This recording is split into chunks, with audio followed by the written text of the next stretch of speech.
P.S. If you don't like my hair, you're welcome to donate me a lot of money to change my appearance, because for years I've been financially abused and I've contacted human rights again and again. The things that I've suffered through this is them constantly stealing my evidence of this country and Australia. In Australia, there's no justice in Australia. They're really destroying my name and my life and my family over there, and won't give me the right to succeed in my life. I feel like I'm in a human trafficking and a weird social experiment that is really corrupt, and inhumane experiments of being ugly for these different companies. I've also, if you don't like my hair, I've got thyroid issues and cancer issues, and I'm not getting the help I need for almost a year. I don't have heaps of money to pay for these things, and I've never had a problem with my mindset about money before this violence. I wanted to go to Sweden to get away from this country, and they've just brought their police over there and caused me all this stuff with this Charlie grandma. Oh, it's never going to be free. Like, wherever I go there, it's like they've got a hall of fame making me the talk of the town. Everybody talks about me, but nobody talks to me. And that's the cruelty, is that you keep me isolated, and all I wanted to do was move on and make friends. I don't really care about my ex-partners. The only reason I contacted them really was because there was a toilet video going on and I wanted the proof about it, and they won't let me go. So it's this extortion over my head. And so are these sex tapes. And look, if you don't like my hair, you're welcome to donate me money. You're welcome to donate me a haircut. You're welcome to donate me a car. You're welcome to donate anything, because you're welcome to donate me a job, because I'm not allowed to work and I'm not allowed to do anything. I feel like I got my life back and I healed, and my face looked a lot better. I mean, there were flaws, but it looked a lot better from the violence that I had suffered. I'd healed quite a lot. I just had some bags under my eyes and a bit of some lines on my forehead, and I felt more confident than I had 2 years prior to what had happened, when I was really suffering. Now, the suffering that I've had from my face disfigured is a pain it's a pain, it's lonely pain, because they won't let me talk to anybody about it. And I'm used to openly having communication in some sort of group setting or friendships. They won't let me communicate and let it go. They won't let me be belonging to a group so I can just let it go. As if I was part of a group and they're like, oh, that's Jenni, her face got disfigured, but she's still carrying on with life, I'd feel happy and positive. I'd be like, okay, well, these guys accept me and I can move on with my life, but they don't let me be accepted. And they're continuously putting me in these experiments where I have to feel degraded, socially ostracized, less than everybody else. And I don't understand why I have to be subjugated. I've already achieved my success in my life, my social standing. So I don't understand why I have to keep reliving the same thing again and again. I don't think it's healing somebody. You're torturing me. And the things that I've experienced is I'll call all these human rights places. I've had honestly about 50 emails just erased. Erased out of my phones, erased from my oldest email. I know all the password off by heart. If you email it, it doesn't exist. If you log into it, it doesn't exist. And that's what happened to me for all these years, is so I'm being really sabotaged and abused, and now they've done it in a way so I can't do my own career. And it's not about, it's just it's part of our self-esteem. It's like, why, I just can't handle it anymore. It's like not a normal life. It's like you're breaking me and not letting me work. You're breaking my face and not letting me shine, but you want the world to see me ugly. What kind of torture is that?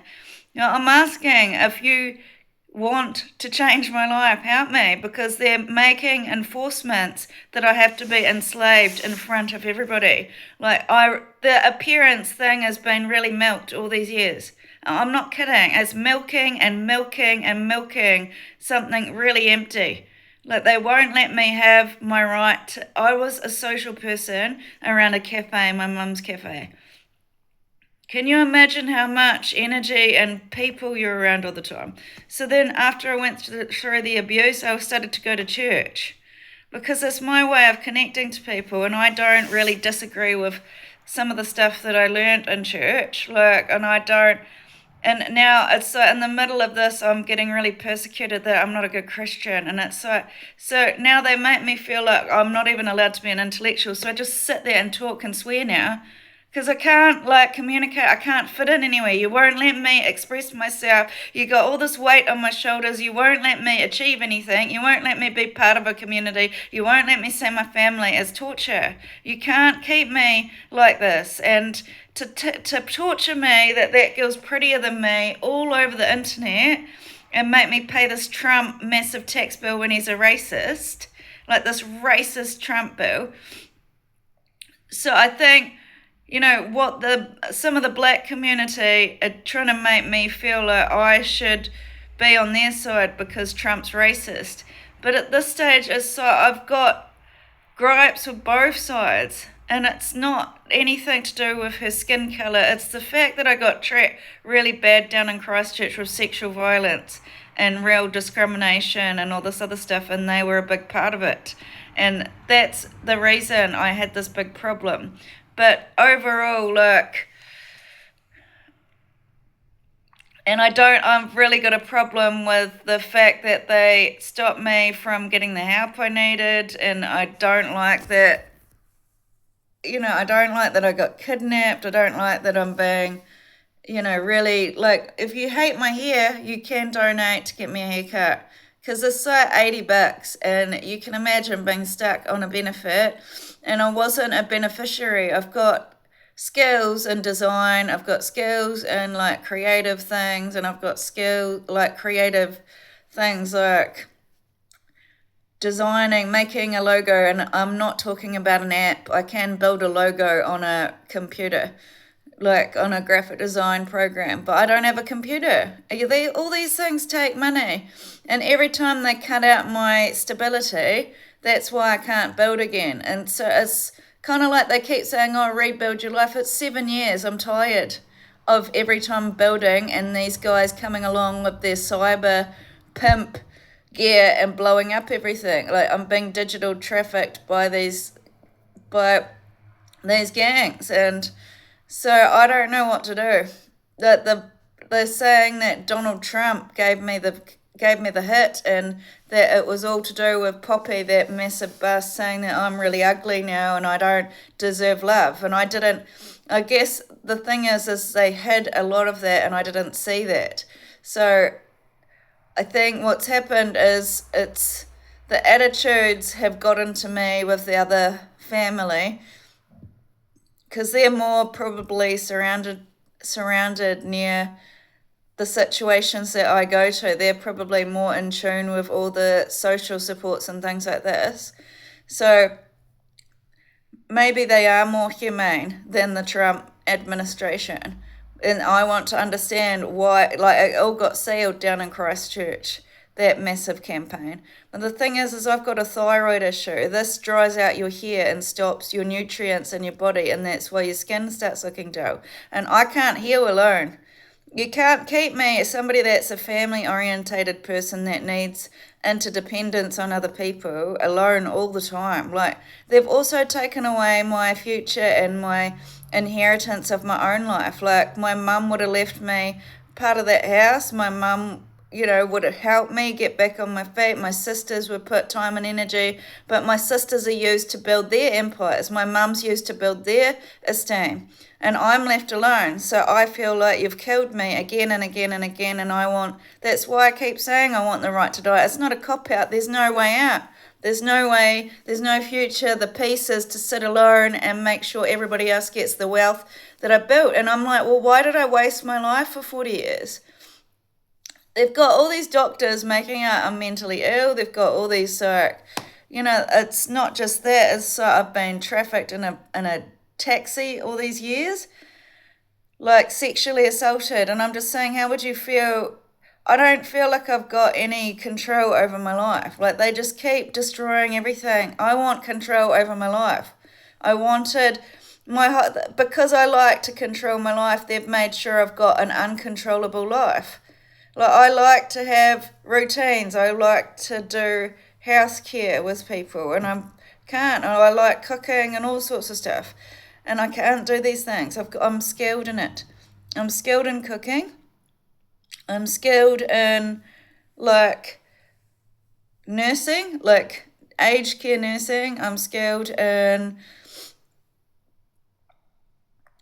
telephone communication, which you probably can't see because my nerves are shot. I've got lead in my head and I feel like crap, and I feel abused because I feel like I always have to defend myself. I feel like I'm filmed 24/7 a day and I've got to really tell you why my hair's bad.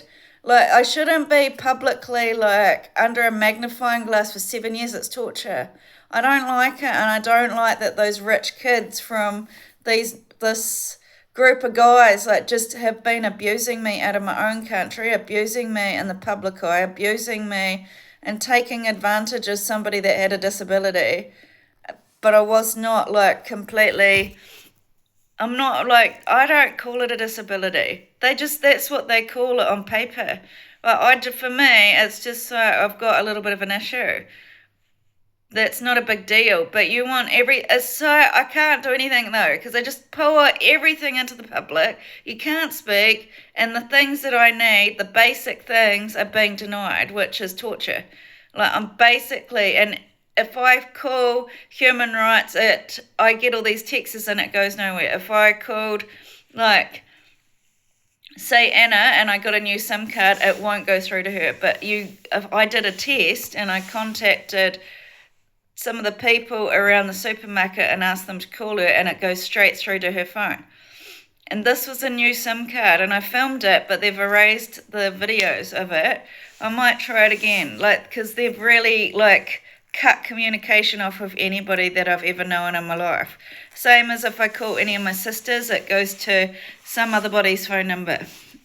And same as, like, I did all these anti-slavery places in Australia, and it just was stopping me hitting send. So basically they got rid of me so that Poppy and Kayla and Nadia take over Australia. I'm really upset because you've limited everything in my life. Like everything got limited. I just wanted to live my life for freedom. I'm really angry that you keep finding what I want to do in my life and limiting me, and you don't want me to live my life, and it's become this really toxic thing where this guy wanted to make huge money and wanted to keep like succeeding by following where I'm going in my life. And it's like, well, I can't even live my life. I'm just a little animal stuck in a cage, like being treated like I'm too ugly to have a voice. So if you think I'm ugly, you're welcome to donate me loads of money to have a makeover. It's almost 10 years and I don't get any rights, and you're welcome to donate me a haircut, and you're welcome to donate me to fix my vagina after they cut it open to make a massive campaign. I've got a loose vagina that's used up by every man, by some, I think Italian mafia did it to me, I think, or some killer bee group. I don't know. I don't know the whole truth. I know that they gang raped me as a Halloween face and punched my head in this massive cult group, which I think was the Blondes. Anyway, there you go. That's why my hair's bad. I've got a bad thyroid because they keep putting chemicals in my body, and it's even when you put stuff in your hair, it's got no lackluster because the nutrients in my stomachs are fucked. I've got a disease and they won't let me have hospital care, which is medical neglect. You're welcome to complain to the human rights and organisations and the humanity that I was never helped because of discrimination, because they think I'm a prostitute, and because they've done a massive campaign on my clown, all these men. So you're welcome to help me out.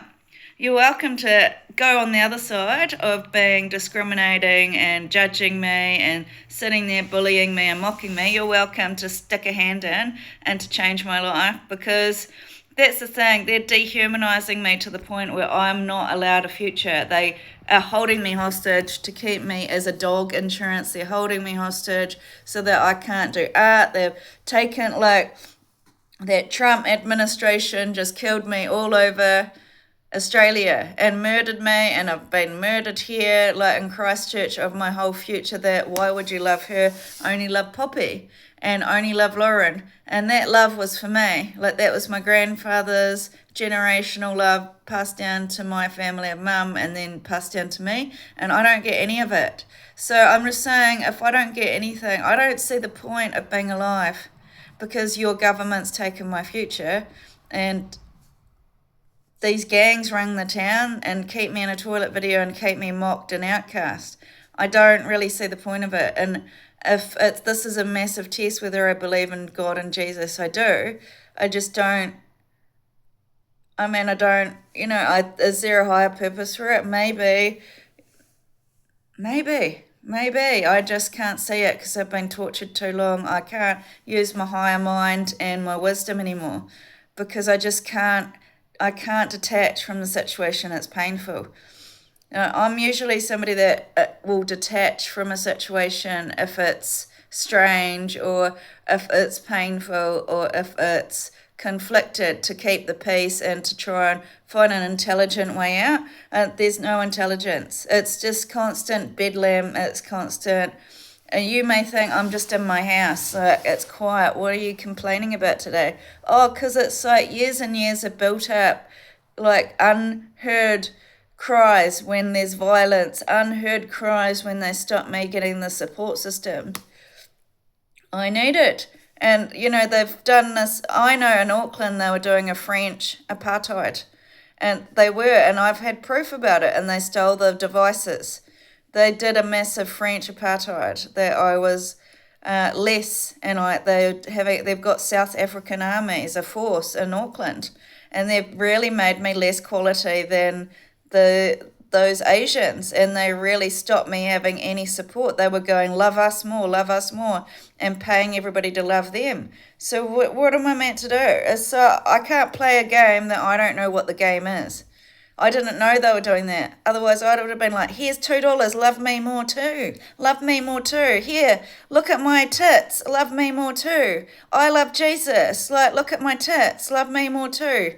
I mean, that's kind of what they're doing to me. And I don't have any rights. I don't have absolutely any rights. They're taking away my birthday. And that's my right to have my own family and stuff, and it's painful. You've destroyed everything that mattered to me, so it's not. I just think I should be allowed to die, because you won't. I can't take control of my life, and I don't want to live my life as a dog. I'm sorry, I don't want to live my life on the ground doing nothing the rest of my life, just painting and living in a magical world. I'd love my time to be in creativity and tap into my imagination, but I can't live. I know there's things that the things that are reality in my world I can't take control over. They're controlling my food. Like, I've got to eat lower class food. I've got to eat ugly food that's full of poison. I can't just eat anything healthy. They start controlling the food. They're controlling me having friends. They're controlling the warm-hearted kindness that comes between me and other people, because that's what happens with my whole hospitality life. They're obstructing me having any normal life. Like, you can go out every day and not know what tomorrow's going to bring. You can go out and walk to the shop. Nobody knows you. Me, everybody knows me. I'm stigmatized. I don't like it. I don't like it at all. Like, I'm really abused. I don't want to be used like this. I didn't want to be in the public like this. And now she's put me under more heavy discrimination and another chain of abuse that, why her? And it's like, yeah, why me? Why did you destroy my life in Australia, destroy my life in Australia, and then you destroyed my life in Christchurch because you said that Poppy's the only one that deserves love on a bus. All these years you violently attacked me, this Trump guy, with his Poppy and this fishing and kicking me out of there. Then they came over to Australia and did it over there. And I'm left here back with the gangs. They're territorial about all the publicity and stuff, and I can't handle it anymore. It's really hard to have a normal life where you just cook your food, go out, go to the grocery store without anybody laughing at you and putting you down. This is all I've had all these years, and so I didn't even get dignity after my face got ruined. I've been paraded around with my head on a stick, how fucking ugly I am all these years, and it hurts. And I don't want to be here anymore. I've had enough of it. I came here, my mum gave me a great life, and all I've had is all these ugly women. You are going to be our sacrifice. We're going to be the most beautiful. You're going to be ugly, and you're going to feel ugly. And I've had all this India, really torturing me about the most beautiful girl for Reuben. And it's like, that's great. Why did you take it to Australia? Why do you have to follow me wherever I go? A lot of them. I can't just have my own life, in any way. So if you hate me here so much, you pay for me to change it. If you hate me in this country, buy me a ticket to go to Canada and start to petition to Canada that Trump needs to stop making me pay this ugly tax. I don't want to keep paying it. And start asking why I have to have a mutilated vagina and be tortured with no help, and why Annie got my mum to really erase all the beautiful photos of me before the violence, and why I have to keep eating chemicals to breakfast. I don't understand it anymore. I've had enough. I don't know why they want me so ruined.